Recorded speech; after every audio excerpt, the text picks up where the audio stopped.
इस कहानी में बताया गया है कि हमारा रब अल्लाह है। एक समय की बात है, एक गांव में एक नेक और ईमानदार आदमी रहता था। उसका नाम बिलाल था। वह हमेशा अल्लाह की इबादत करता और कभी भी किसी गलत काम में शामिल नहीं होता।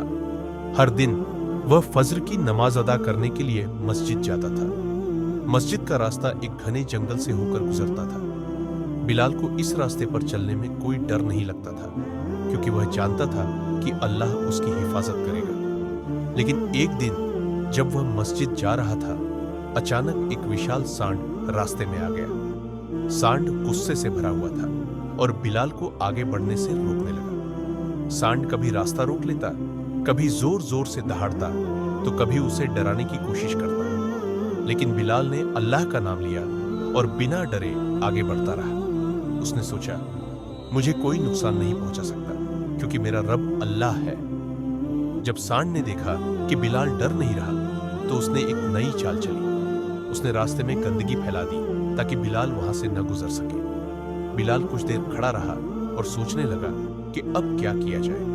तभी अचानक अल्लाह का करिश्मा हुआ। एक छोटी सी मुर्गी आई और उसने अपने पंजों से पूरी गंदगी साफ कर दी। बिलाल ने अल्लाह का शुक्र अदा किया और मस्जिद की ओर बढ़ गया। जब बिलाल नमाज पढ़कर वापस लौट रहा था, तो उसने देखा कि वही सांड अब एक विशाल सांप के शिकंजे में जकड़ा हुआ था। सांड दर्द से चिल्ला रहा था और खुद को छुड़ाने की कोशिश कर रहा था। बिलाल को उस पर रहम आ गया। उसने हाथ उठाकर दुआ की, ऐ अल्लाह, अगर यह तेरी मर्जी से माफ होने लायक है तो इसे माफ कर दे। अल्लाह के हुक्म से सांप ने तुरंत सांड को छोड़ दिया।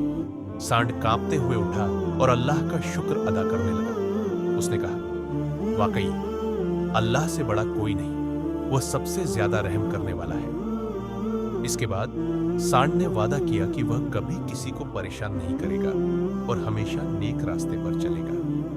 यह कहानी हमें सिखाती है कि जो भी अल्लाह पर भरोसा करता है, अल्लाह उसकी हिफाजत करता है और सही राह दिखाता है। अगर आप चाहते हैं कि ऐसी वीडियोस दोबारा देखें, तो सबसे पहले मुझे सब्सक्राइब करें, ताकि आपके पास मेरी नई वीडियो सबसे पहले पहुंच सके।